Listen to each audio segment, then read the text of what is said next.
Il était une fois, dans la ville animée de Lagos, une célèbre coiffeuse de perruques nommée Madame Stella. Tout le monde connaissait sa boutique, Stella's Touch, située dans une rue animée d'Ikeja. Un havre de paix pour les femmes qui cherchaient à redonner vie à leurs vieilles perruques usées. La réputation de Madame Stella était inégalée, car son habileté à transformer des perruques fatiguées en chef-d'œuvre attirait des clients de partout. Des femmes de tous horizons lui faisaient confiance pour leurs perruques, car elle jurait par son travail, affirmant que leurs perruques semblaient neuves après une seule visite dans sa boutique. Madame Stella se distinguait comme la meilleure dans le domaine de la rénovation de perruques dans l'État. Elle ne recevait pas moins de 300 perruques par jour. Et Madame Stella avait une règle stricte, selon laquelle les clients n'étaient pas autorisés à apporter plus d'une perruque à la fois, quel que soit le nombre qu'ils possédaient. Plusieurs clients lui ont proposé de payer le double de ses services si elle acceptait de refaire plusieurs de leurs perruques. Mais Madame Stella est restée fidèle à sa règle, sans se soucier de l'argent. Il ne savait pas que Madame Stella n'était pas une coiffeuse de perruques ordinaire. Elle ne relookait pas les perruques pour les rendre belles, car elle avait un objectif plus sinistre derrière ses services de relooking. Un jour, une cliente, nommée Amara, a déposé sa perruque préférée pour la relooker. C'était une vieille perruque chère qu'elle chérissait depuis des années. 3 jours plus tard, lorsqu'elle est revenue chercher la perruque, Madame Stella la lui a remise dans un sac noir, lui rappelant sa deuxième règle. N'ouvre pas le sac avant d'être rentrée chez elle. Amara a obéi, mais au moment où elle a ouvert le sac à la maison, elle a senti un frisson lui parcourir le dos. À ce moment-là, un appel est arrivé pour lui dire que le contrat qu'elle poursuivait depuis des mois venait d'être approuvé. Amara n'en croyait pas ses oreilles. Elle regarda la perruque et eut le sentiment que la perruque lui avait porté chance. Amara était si ravie. Elle raconta à ses amis ce qui s'était passé, et bientôt, toutes ses amies, excitées par son succès, affluèrent chez Stella's Touch avec leurs perruques. Elle croyait que Madame Stella avait un toucher magique qui apportait la bonne fortune à ses clientes. La nouvelle se répandit rapidement et l'entreprise de Madame Stella prospéra encore plus. Les femmes chuchotaient dans les salons et même lors des réunions d'église sur la façon dont leurs perruques relookées de Stella's Touch changeaient leur vie. Chaque client recevait une nouvelle époustouflante dès qu'il ouvrait son sac de perruques à la maison, leur faisant croire que Madame Stella était bénie par la chance. Chaque jour, la file d'attente devant la boutique de Madame Stella s'allongeait, tandis que des mondains, des commerçants, des banquiers et même des étudiants en difficulté lui apportaient leurs perruques, espérant renverser la situation. Madame Stella acceptait chaque perruque avec le sourire, rappelant à ses clientes ses règles strictes. Une perruque à la fois, disait-elle, tandis que les gens déposaient leurs perruques dans le panier dans le coin de sa boutique. Il ne savait pas que Madame Stella avait un secret que personne ne pouvait imaginer. Chaque soir, après la fermeture de la boutique, Madame Stella se retirait dans l'arrière-salle. Cet espace était rempli de bols d'eau rouge sang, chacun brillant faiblement dans l'obscurité. Elle prenait les perruques déposées par ses clients et exécutait un rituel secret. Elle trempait chaque perruque dans les bols tout en chantant dans une langue ancienne. Pendant qu'elle chantait, les esprits de l'eau se réveillaient et s'attachaient aux perruques. Ces esprits étaient puissants et avaient la capacité d'apporter la bonne fortune à quiconque les portait. Cependant, la fortune ne dura qu'un certain temps avant que les esprits ne déchaînent le chaos sur eux, les rendant inutiles à vie. Amara, ravie de la bonne chance dont elle avait bénéficié après avoir porté sa perruque relookée, retourna à Stella's Touch avec ses amis, qui étaient tous impatients de vivre la même magie qu'elle. Madame Stella les accueillit chaleureusement, acceptant leurs perruques et leur rappelant ses règles. Au cours des semaines suivantes, les 3 femmes connurent des bénédictions incroyables. Amara fut demandée en mariage par un milliardaire qu'elle avait rencontré lors d'un de ses voyages d'affaires. Elle reçut également d'énormes cadeaux financiers de sa part, ainsi qu'un manoir et plusieurs voitures de luxe. Amara devint l'envie de tous, alors qu'elle savourait sa nouvelle vie. Les mois passèrent, et un jour, Amara rentrait du travail lorsqu'elle rencontra un mendiant assis au bord de la route. Mendiant de la nourriture. Amara décida de donner de l'argent au mendiant, mais fut choquée par ce que le mendiant fit en retour. Le mendiant, qui semblait extrêmement affamé et fatigué, lui rendit son argent en disant que l'argent portait une obscurité qu'elle ne pouvait accepter. Amara fut tellement surprise. Elle lui demanda à ce qu'elle voulait dire par sa déclaration, mais le mendiant la regarda avec ses yeux perçants qui semblaient bien plus vieux que son corps frêle. « Tu as été touché par des esprits venus des profondeurs », dit-elle à voix basse, en s'éloignant, laissant Amara sous le choc. Amara sentit son cœur s'emballer. Elle essaya de rejeter les paroles du mendiant comme des absurdités, mais son regard obsédant persista dans son esprit longtemps après son départ. Cette nuit-là, alors qu'Amara se couchait, elle commença à se sentir agitée. Sa tête brûlait d'une manière qui l'empêchait de dormir. Amara resta éveillée toute la nuit, réfléchissant à ce qui n'allait pas. Au matin, elle était assise seule dans son salon, les yeux lourds, quand soudain, elle se retrouva dans les profondeurs de l'océan, luttant pour respirer. Amara ne comprenait pas comment c'était possible. Elle savait qu'elle était assise dans son salon, mais là, elle s'enfonçait de plus en plus profondément dans l'océan, incapable de respirer. Amara se débattait, comme si elle essayait de lutter contre la force invisible qui l'entraînait dans les profondeurs de l'océan. Ses poumons brûlaient alors qu'elle haletait pour respirer, mais l'eau salée remplissait sa bouche. Alors qu'elle pensait que sa vie était terminée, elle se réveilla, trempée de sa propre sueur. Elle était sur le sol de son salon, haletant pour respirer et se demandant ce qui avait pu se passer. Ce n'était qu'un rêve, se dit-elle, alors que son cœur battait la chamade. Au fond d'elle-même, Amara savait que c'était plus qu'un rêve. Ce même matin-là, elle arriva à son bureau, impatiente de fêter le dernier contrat qu'elle avait signé, lorsque son téléphone sonna. Amara décrocha l'appel, et l'interlocuteur à l'autre bout du fil dit quelque chose qui lui fit froid dans le dos. « Tu as pris ce qui ne t'appartient pas. Maintenant, c'est à mon tour de tout prendre. » L'appel se termina brusquement, laissant Amara secouée par les mots prononcés. Quelques instants plus tard, Amara reçut un email l'informant que la société qui venait de signer un contrat avec sa société s'était retirée pour des raisons imprévues. Amara n'en croyait pas ses oreilles. L'appel qu'elle avait reçu plus tôt se rejoua dans son esprit, et Amara comprit que la personne, quelle qu'elle soit, avait quelque chose à voir avec ce qui venait de se passer. Elle essaya donc de rappeler le numéro et se rendit compte qu'il n'y avait aucun numéro dans son journal d'appel. C'était comme si elle n'avait jamais reçu l'appel, et Amara n'en croyait pas ses yeux. Elle est rentrée chez elle ce soir-là et s'est rendue compte que sa maison avait été scellée par la police. Amara a essayé de comprendre ce qui se passait, et on lui a dit que son petit ami milliardaire était impliqué dans des activités frauduleuses, et que tous ses biens, y compris les maisons et les voitures qu'il lui avait données, devaient être saisis en attendant le résultat de leur enquête. Amara s'est retrouvée sans domicile à ce stade. Elle a appelé ses amis, qui semblaient tous traverser une crise ou une autre, qui les empêchait de l'aider. Amara était bloquée. Elle est retournée dans son ancien appartement, espérant se rendre à la banque le lendemain matin pour retirer de l'argent. Alors qu'elle dormait cette nuit-là, Amara s'est retrouvée à nouveau en train de se noyer dans les profondeurs de l'océan. Cette fois, sa tête était lourde comme si elle portait une lourde pierre sur la tête. Elle s'est réveillée quelques heures plus tard avec un mal de tête lancinant. Amara ne pouvait pas détourner son esprit de tous ces événements étranges. Elle est arrivée à la banque plus tard dans l'après-midi et s'est rendue compte que son compte bancaire était vide. Après une enquête approfondie, la banque a révélé qu'il n'y avait aucune trace d'argent sur son compte. Amara n'en croyait pas ses oreilles. Les millions qu'elle avait sur son compte avaient mystérieusement disparu, et Amara ne pouvait s'empêcher de paniquer. Elle se tenait là, ne sachant pas quoi faire, lorsqu'un appel est arrivé sur son téléphone. C'était son oncle qui l'appelait pour l'informer que sa mère et son frère étaient morts. Amara s'est figée en entendant la nouvelle. Elle a demandé comment c'était possible, et son oncle lui a révélé que sa mère et son frère dormaient et ne s'étaient pas réveillés. Amara était tellement dévastée. Elle s'est assise sur le sol en marbre froid de la banque, essayant de traiter cette révélation choquante, tandis que son esprit se bousculait de questions. Comment tout ce pourquoi elle avait travaillé avait-il pu disparaître sans laisser de traces? Le directeur de la banque, bien que sympathique, ne pouvait rien faire pour l'aider. Amara a quitté la banque en se sentant impuissante et vaincue. Sans argent, Amara décida de retourner dans son ancien appartement, ombre de la femme qu'elle était autrefois. Son esprit autrefois vif était désormais alourdi par les malheurs accablants auxquels elle avait été confrontée.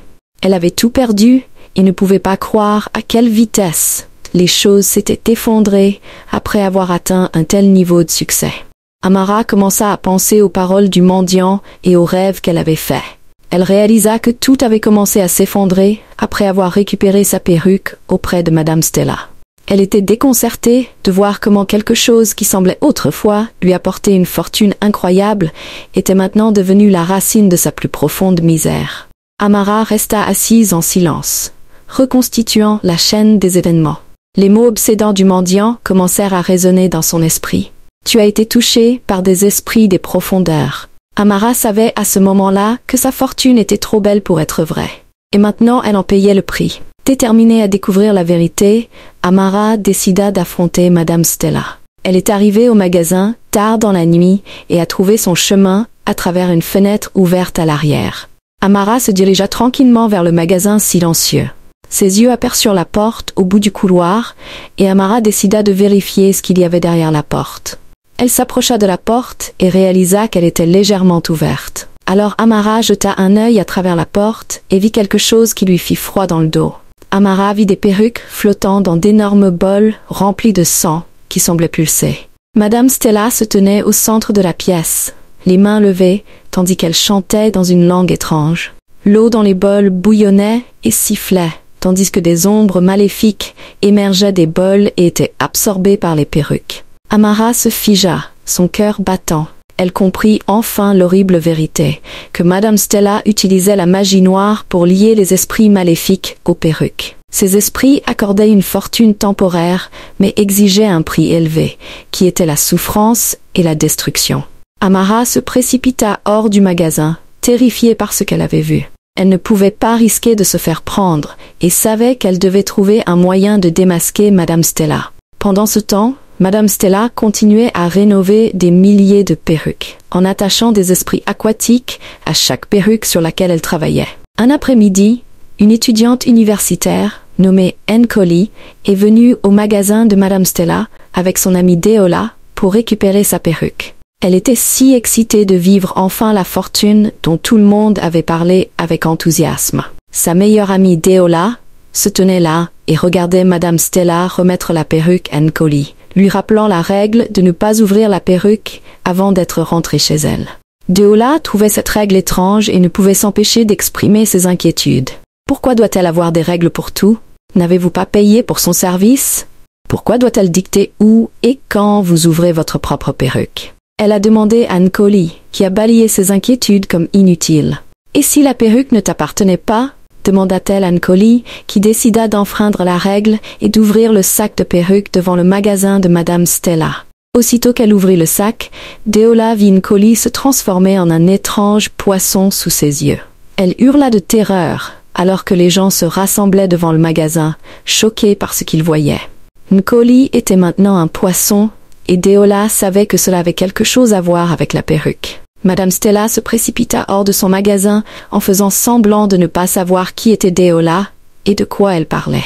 Après tout, Deola n'était pas sa cliente, et Madame Stella savait qu'elle pouvait utiliser cette technicité pour éviter toute forme de suspicion. « Vous n'êtes pas ma cliente, jeune fille, dit calmement Madame Stella, en accusant Deola d'essayer de saboter son entreprise. Deola resta là, frustrée, incapable de convaincre les gens de ce qui s'était passé. Elle regarda son amie Anne Coley lutter pour rester en vie. Elle était maintenant un poisson, et Deola ne savait pas quoi faire. Elle a immédiatement appelé la sœur d'Anne Coley au téléphone, lui expliquant tout ce qui lui était arrivé.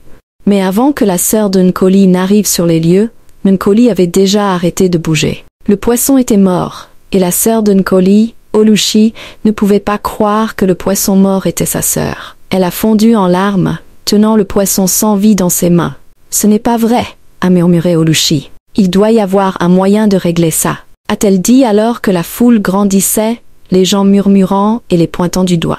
Madame Stella se tenait à la porte de son magasin, furieuse. « Assez !» a-t-elle dit. « Ces filles ont semé le chaos dans mon magasin avec leurs mensonges. Ne voyez-vous pas toutes que ces personnes ne veulent que me faire tomber ?» a-t-elle dit en les accusant d'avoir essayé de la piéger. Les gens ont cru en Madame Stella et ont commencé à crier avec colère sur Deola et Olushi. Voyant à quel point la foule devenait agitée, Deola et Olushi ont décidé de fuir la scène pour sauver leur vie. Ils ne supportaient pas d'être lynchés, pas après ce qui était déjà arrivé à Nkoli. La nouvelle s'est répandue sur tous les réseaux sociaux, et bientôt, Madame Stella est devenue le centre de l'attention. Alors que certaines personnes remettaient en question ces règles mystérieuses, d'autres la défendaient, affirmant qu'elle était victime de concurrents jaloux. Les gens faisaient confiance à Madame Stella parce qu'ils avaient désespérément besoin de changement. À Lagos, une ville où les apparences comptaient, beaucoup pensaient que ces perruques pouvaient transformer leur vie. Les femmes voulaient le succès, le mariage ou le respect. Et Madame Stella semblait offrir un moyen facile d'y parvenir. Ses règles étaient étranges, mais sa réputation faisait que les gens ignoraient leurs doutes. Les histoires de chance instantanée et les critiques élogieuses de clients célèbres la faisaient passer pour une faiseuse de miracles. La pression pour avoir une belle apparence, réussir et répondre aux attentes de la société était si forte que personne ne remettait en question ses méthodes. Pour eux, Madame Stella ne réparait pas seulement des perruques, elle réparait des vies. Des vidéos de Nkoli, transformées en poisson, ont commencé à circuler et les gens avaient du mal à croire qu'une fille se transformait en poisson. Ils pensaient que tout cela était une mise en scène de ses concurrents pour la faire tomber. Et Madame Stella est devenue plus populaire qu'avant. Sa boutique, Stella's Touch, est devenue une sensation nationale, car les commandes affluaient non seulement de Lagos, mais de tout le pays. Des célébrités et des personnalités influentes ont publiquement approuvé ses services, affirmant que ses perruques leur avaient apporté une fortune incroyable. Madame Stella est apparue dans des émissions de télévision, rejetant avec assurance les accusations comme étant des rumeurs sans fondement. Elle s'est décrite comme une femme travailleuse injustement ciblée par la jalousie. Avec un sourire charmeur, elle a gagné des millions de partisans, qui ont assuré la prospérité de son entreprise malgré le scandale. Mais au fil des mois, plusieurs femmes ont commencé à connaître la malchance dans leur vie. Elles n'ont pas osé s'exprimer, voyant le type de soutien que Madame Stella avait reçu de la part de célébrités et de femmes influentes du pays. Pendant ce temps, Deola et Oluchi refusaient de laisser l'affaire en suspens. Ils étaient déterminés à découvrir la vérité sur Madame Stella et à exposer ses activités maléfiques. La mort de Nkoli pesait lourdement sur leurs esprits, et ils savaient que Madame Stella n'était pas la femme innocente qu'elle prétendait être. Ils ont commencé leur enquête en contactant d'autres clients de Madame Stella, en se faisant passer pour des journalistes travaillant sur un reportage sur le secteur de la beauté. Au début, de nombreux clients étaient réticents à parler, louant le travail de Madame Stella et affirmant qu'ils n'avaient rien à redire. Cependant, alors que Deola et Oluchi creusaient plus profondément, ils ont découvert un schéma d'événements étranges chez certaines femmes. Une femme, qui souhaitait rester anonyme, a révélé qu'après avoir porté sa perruque relookée, elle a connu un mois de chance incroyable. Elle est tombée enceinte après 20 ans de mariage. Son mari, qui était malade depuis des années, a miraculeusement retrouvé la santé. Elle était si heureuse que sa vie prenne enfin un tournant pour le mieux, quand soudain, tout a basculé. Son mari, qui était maintenant en pleine forme, s'est effondré et est mort sous ses yeux. Le jour même où elle a perdu sa grossesse. Elle a également décrit des cauchemars intenses de noyade dans l'océan la nuit. C'est comme si quelque chose m'avait maudite, a-t-elle dit, en montrant sa perruque, qui se trouvait maintenant dans un coin de sa chambre. J'ai essayé de détruire la perruque, mais à chaque fois que j'essaye, elle réapparaît dans ma garde-robe le lendemain matin, complètement intacte, a déclaré la femme, la voix tremblante. J'ai l'impression d'être piégée avec elle, et je ne sais pas quoi faire. Deola et Oluchi ont soigneusement documenté son histoire, lui assurant qu'ils travaillaient à découvrir la vérité et trouveraient un moyen d'arrêter Madame Stella. Une autre femme, Nkem, a partagé avec eux son étrange expérience. Elle cherchait désespérément un mari et a décidé de relooker sa perruque avec Madame Stella suite à toutes les critiques positives qu'elle avait entendues. Nkem raconte comment, après avoir porté sa perruque relookée, sa vie a semblé changer pour le mieux. Elle a rencontré un homme riche qui l'a demandé en mariage quelques semaines plus tard. Ils ont eu un grand mariage et elle est devenue le sujet de conversation de la ville. Cependant, son bonheur a été de courte durée, car son mari a commencé à agir bizarrement un mois après leur mariage. Il est devenu distant et a commencé à parler dans son sommeil, marmonnant à propos d'esprits de l'eau et de malédictions. Nkem a essayé de l'ignorer jusqu'à ce qu'une nuit, elle se réveille et trouve son mari debout au bord de leur piscine, regardant dans l'eau. J'ai essayé de l'arrêter, a déclaré Nkem, les larmes aux yeux. Mais il a sauté dans l'eau et je n'ai pas pu le sauver. Il s'est noyé sous mes yeux. Après la mort de son mari, la vie de Nkem a dégénéré. Ses beaux-parents l'ont accusée de sorcellerie et l'ont forcée à quitter la maison.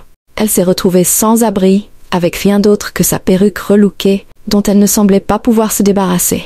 Chaque fois que j'essaie de la brûler ou de la jeter, elle me revient, dit-elle en montrant à Deola et Oluchi la perruque qui avait ruiné toute sa vie.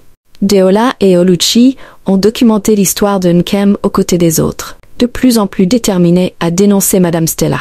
Elles ont remarqué un schéma. Chaque femme qui portait une perruque de Stella's Touch a connu une brève période de fortune inimaginable, suivie d'un malheur dévastateur, lié à des incidents liés à l'eau et à des cauchemars. En sortant de la maison de Nkem, elles sont tombées sur la même mendiante qui s'était approchée d'Amara il y a quelque temps.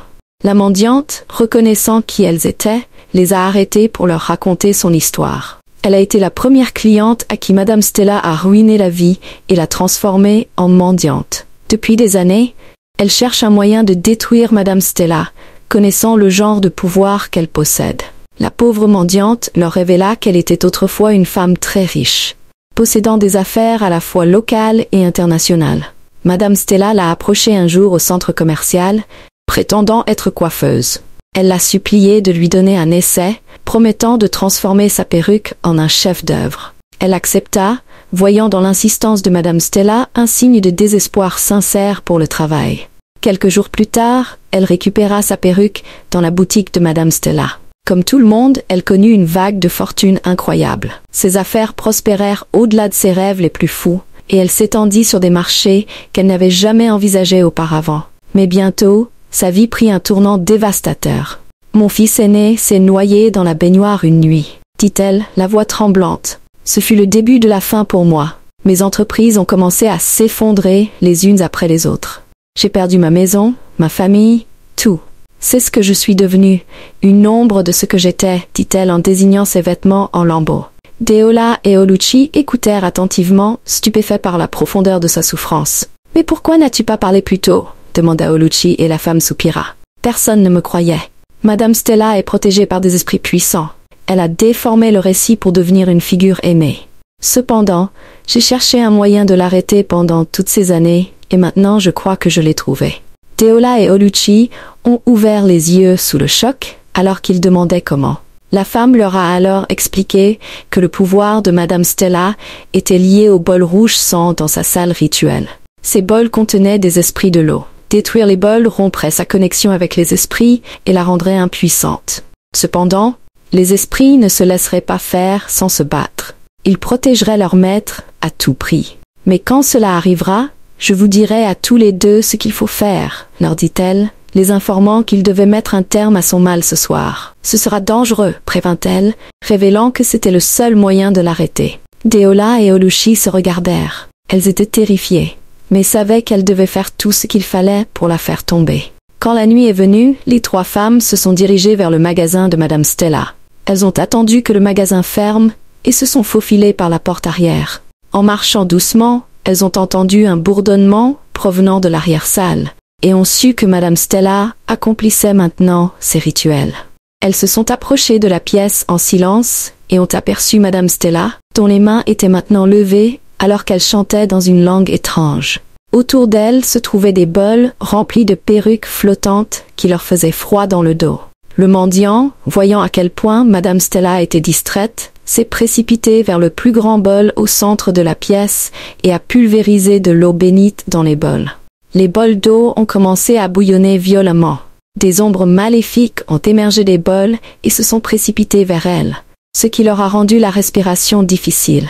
La mendiante, à ce moment-là, hurla à haute voix en disant « Ces esprits n'ont aucun pouvoir sur ceux qui les rejettent. Rejetez-les maintenant et ils s'enfuiront », dit-elle alors qu'ils commençaient tous à rejeter les esprits. De manière choquante, les esprits les lâchèrent et Madame Stella hurla de frustration, essayant de reprendre le contrôle. « Alors, tu es venu pour me ruiner ?» dit Madame Stella, sa voix remplie d'une colère extrême.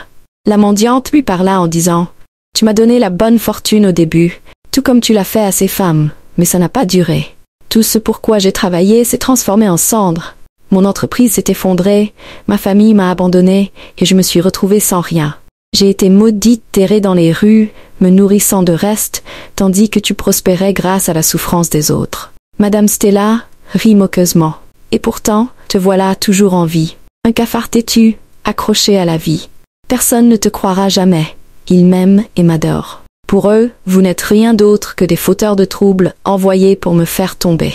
Mais avant qu'elle ne puisse prononcer un autre mot, Amara, qui se cachait dans un coin et regardait tout ce qui se passait, s'avança, son téléphone à la main. Personne ne savait qu'elle était là. Car Amara était arrivée au magasin de Madame Stella quelques instants avant leur arrivée, dans l'espoir de confronter Madame Stella. Cependant, lorsqu'elle les entendit entrer, elle était tellement terrifiée qu'elle se cacha dans un coin. Toute la rencontre était diffusée en direct et Madame Stella n'en croyait pas ses yeux. Des milliers de personnes étaient dans leur maison à regarder son mal se dérouler. À ce moment-là, Madame Stella poussa un cri très horrible, tandis que les esprits de l'eau la maîtrisaient et la traînaient dans le plus grand bol au centre de la pièce. Le bol commença à briller vivement, pulsant comme un battement de cœur, tandis que le corps de Madame Stella était absorbé par l'eau. Ses cris résonnèrent dans la pièce, puis s'arrêtèrent immédiatement. Tous les bols se fissurèrent et se brisèrent, tandis que l'étrange liquide qu'ils contenaient s'évaporait instantanément. L'endroit entier tomba dans un silence complet, tandis que les esprits autrefois asservis par Madame Stella disparaissaient sous leurs yeux.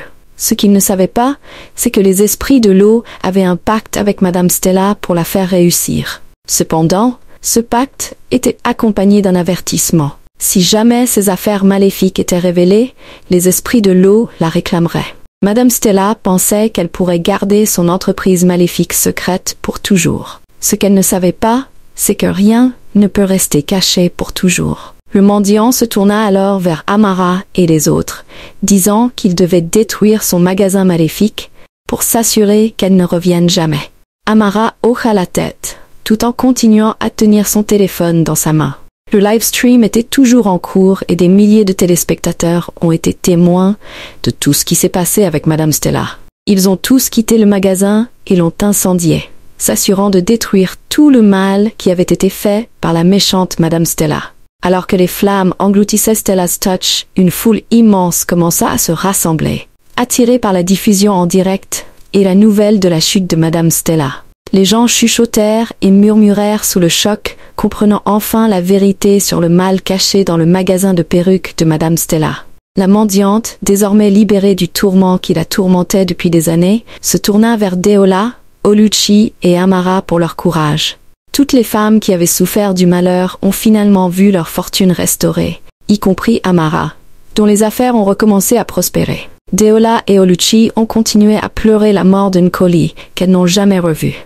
Les autorités ont lancé une enquête sur les innombrables plaintes et tragédies liées à ces perruques. Et les victimes ont commencé à se manifester, à partager leurs histoires et à avertir les autres de se méfier des promesses qui semblaient trop belles pour être vraies. Quant à Madame Stella, des rumeurs ont circulé sur son sort. Certains ont dit qu'elle avait été piégée dans les profondeurs de l'océan, liée à jamais aux esprits qu'elle avait autrefois commandés. Personne ne savait avec certitude ce qui lui était arrivé.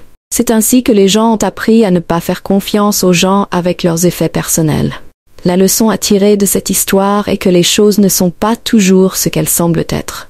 Ne suivez pas aveuglément la foule et faites ce qu'elle fait, car souvent, la voie la plus large mène à la destruction. Soyez toujours prudent avec les personnes à qui vous confiez vos objets personnels, car le mal peut souvent se cacher derrière de beaux visages et de jolis sourires. Ne désespérez jamais de quoi que ce soit dans la vie, car le désespoir peut rendre aveugle aux dangers potentiels. J'espère que vous avez apprécié l'histoire.